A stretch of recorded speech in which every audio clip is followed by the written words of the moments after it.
Olá, tudo bem? Mais um programa Ordem do Dia, o espaço para o Legislativo Municipal. No programa de hoje eu vou conversar com um dos mais experientes vereadores desta casa, vereador Paulo Roberto Sequinato. Vereador, como é que vai? Tudo bem? Tudo bem, Geraldo. Obrigado por atender nosso convite. É importante a sua participação, assim como você em casa, que pode interagir no Facebook da TV Câmara Municipal de Guarulhos. Vereador, reforma administrativa. Muito se fala da reforma administrativa. Na verdade, quais seriam os benefícios desta reforma administrativa para a cidade? Primeiro, essa é uma questão de ordem, Vossa Senhoria. Se você permitir, vamos conversar. Veja bem, eu não tenho assim isso totalmente como uma reforma administrativa. Isso daí foi aquilo que o prefeito prometeu na campanha eleitoral, eu que participei com ele nos 2 turnos. Tinha que se fazer esse enxugamento, redução de contratos, enfim, diminuir o número de comissionados, diminuir o número de secretarias, tudo está se cumprindo. É lógico que não é uma coisa que se faz, se transforma da noite para o dia, já que se fala em reforma. Mas eu vejo assim como uma transformação. Enxugou e transformou cargos de secretário em subsecretarias e se enxugou 1.950 cargos aproximadamente e se cria 1.200. Então é um enxugamento relativo e significativo ao mesmo tempo, né? Você vai falar, poxa, relativo e significativo? Perfeitamente, porque se enxugou. Eu acho que vai ter uma economia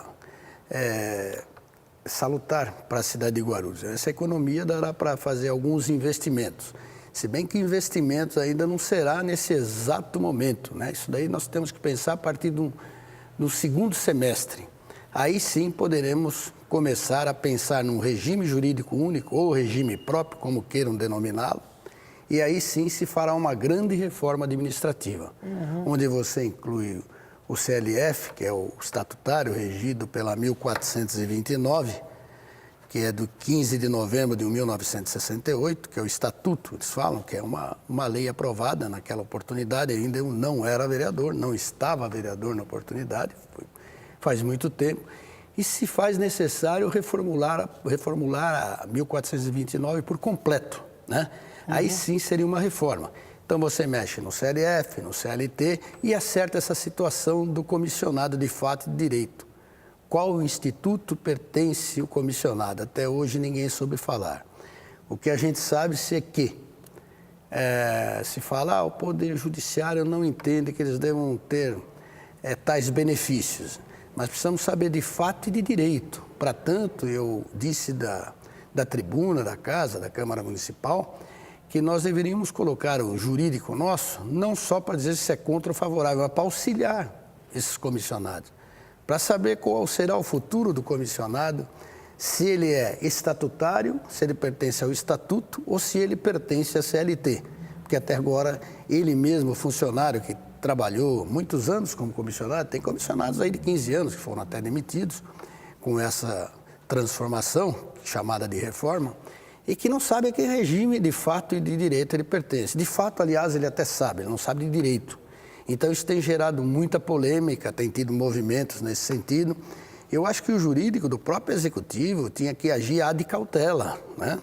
Procurar dirimir essa dúvida de uma vez por todas, e porque não é simplesmente nós chegarmos e falar, vocês não têm direito a isso, aquilo, aquele outro, ou a progressão, quinquênio e progressões, etc. e tal. Não é assim que se resolve a coisa, é juridicamente. Tem que dirimir essa dúvida através do Poder Judiciário. Então, o Executivo Municipal e o Legislativo Municipal, que também tem, é lógico que é um número bem menor, resolver essa situação com os próprios jurídicos, tentar ajudar esse servidor, que também queiram ou não queiram, eles trabalharam. Sim. E você vê a necessidade hoje, foram criados cargos em comissão novamente, e você vê a necessidade deles terem cargos em comissão. Porque o CLF, hoje o estatutário, é diminuto. Diminuiu muito, muitos se aposentaram, os concursos foram diminuindo. Não se teve mais a lei de acesso, que era por títulos e prova, e uma outra por merecimentos. Não tem mais, e a 1429 prevê tudo isso daí. Então, sabe, é muita coisa que tem que ser reformada. Tem que ser uma reforma de fato e de direito também.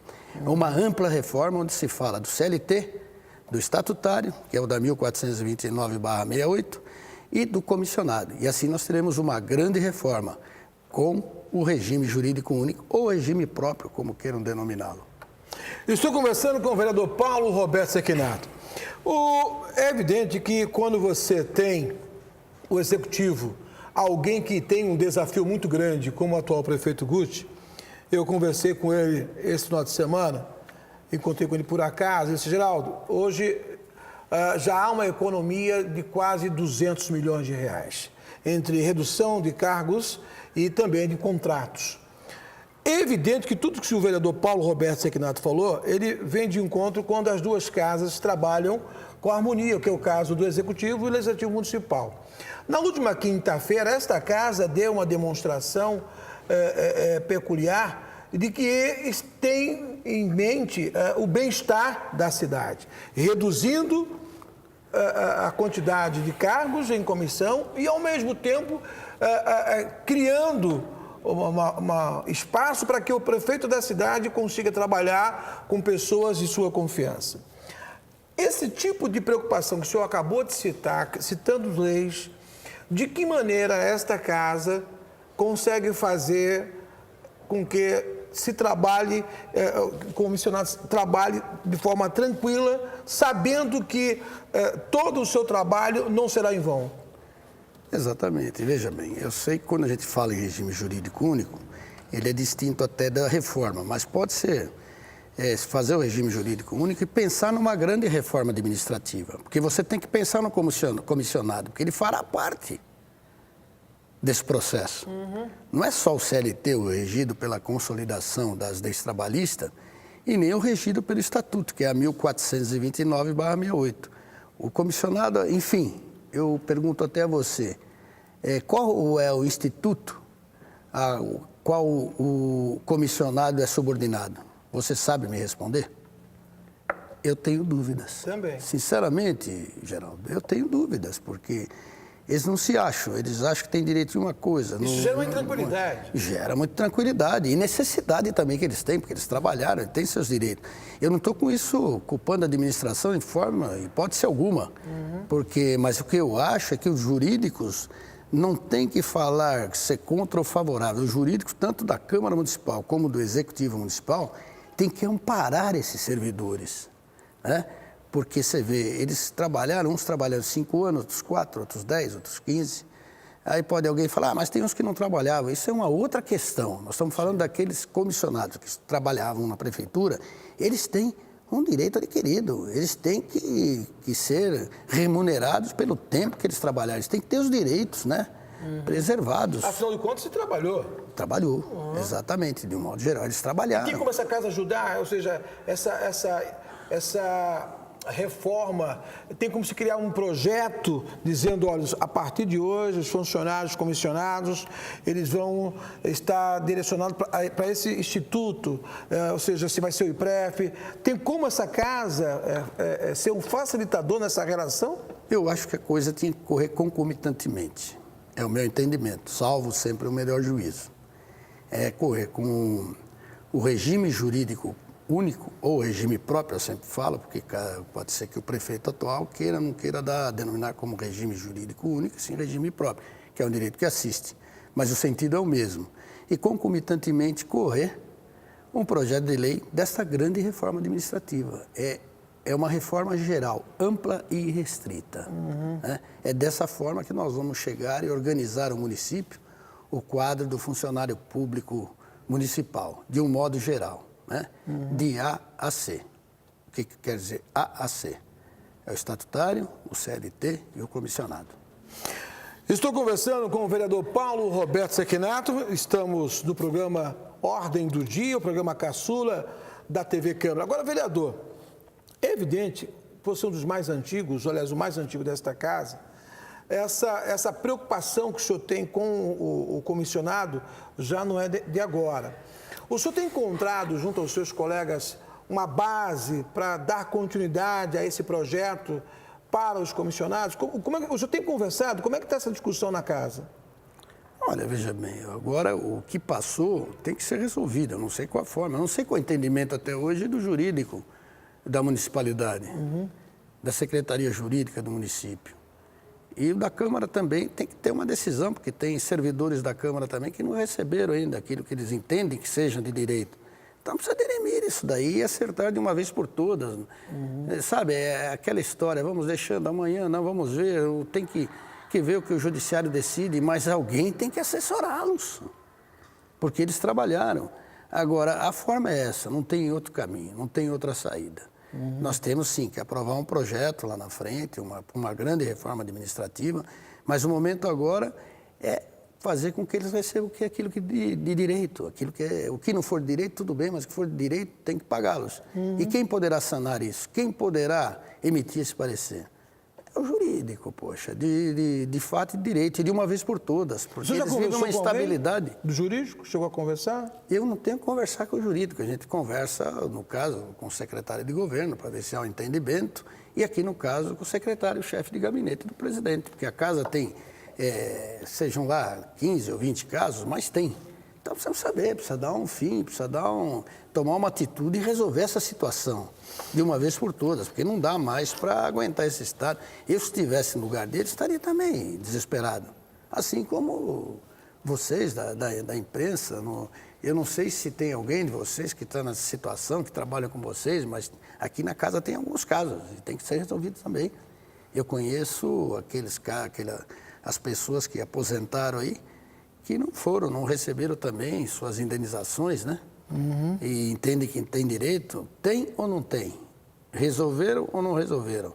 Eu entendo que eles têm que receber o que é de direito, isso tem que ser pago. Me desculpe, e eu sempre digo, salvo o melhor juízo, mas o jurídico da casa, o jurídico da prefeitura tem que se manifestar e dar um parecer final nessa situação. Vereador Paulo Roberto Sequinato, a gente já está no final do programa, nós temos mais 3 minutos, segundo a nossa produção. Na última quinta-feira, esta casa deu uma demonstração à base do governo de ficar aqui até 3h30 da manhã, de uma fidelidade que eu nunca tinha visto. É uma base do governo que ninguém foi embora, ficou aqui até o final. Essa harmonia vai ser o conceito desses 4 anos, a base vai caminhar sempre nesse formato, todo mundo decidindo ou não? Não se trata de ficarmos aqui por ser base, porque a oposição também estava aqui. A oposição, basicamente, hoje é o Partido dos Trabalhadores. Não, eu não digo a base que eu me referi, deixa eu corrigir. Ou seja, todos estavam aqui, os 34 vereadores. Eu estou falando, a base permaneceu aqui devido ao horário, ninguém foi embora e permaneceu até o final do projeto. Não, eu acho que é uma obrigação do vereador, né? Cumprir o regimento interno da casa, porque o projeto, a partir de que ele entra no processo de votação, a sessão só se encerra quando você termina esse processo de votação. Como tinham, não sei, cerca de 60, 70 emendas, não me recordo agora, tinha que ser discutida. A oposição deu trabalho? A oposição deu trabalho? Não, mas isso é de praxe, faz parte. No passado, eu já cheguei a sair 5 horas da manhã desta casa, porém as sessões começaram à noite, começavam às 18 horas. E o processo é normal, o trâmite é normal, tem que se cumprir. É o que dita o regimento interno da casa, o RI. E tem que ser cumprido. Mesmo assim, dificilmente, até hoje, eu não vejo ele ser cumprido em tótum. É sempre parcialmente, né? Vereador Paulo Roberto Sequinato, eu quero agradecer desde já, sempre atencioso com a imprensa da cidade. O meu muito obrigado, as suas considerações finais. Eu que agradeço, eu espero que tudo se acabe em um final feliz, que a gente consiga, ajudando a administração pública, não é? A oposição não pode ser sistemática, ela pode ser crítica, ela tem que ser construtiva para que o município saia da situação em que se encontra e que Guarulhos, a população de Guarulhos, seja feliz no final desse mandato e que no próximo mandato a gente pode começar a pensar em projetos de grandes proporções, projetos principalmente no que tange a questão cultural, que é importante, a educação, né? Porque o resto é consequência, e que se invista bastante na área da saúde para que a população de Guarulhos, 1.350.000 aproximadamente, fique feliz com a atual administração. A gente não pode desejar o mal ser oposição simplesmente por ser oposição, ser sistemático. Nós temos que ser, sim, oposicionistas, mas construtivos. É aquele que mostra o erro, mas não sistematicamente. O nosso muito obrigado ao vereador Paulo Roberto Sequinato em mais um programa Ordem do Dia. Encontro marcado todas as sextas-feiras, logo após o Jornal da Câmara. TV Câmara Guarulhos, o canal da cidadania.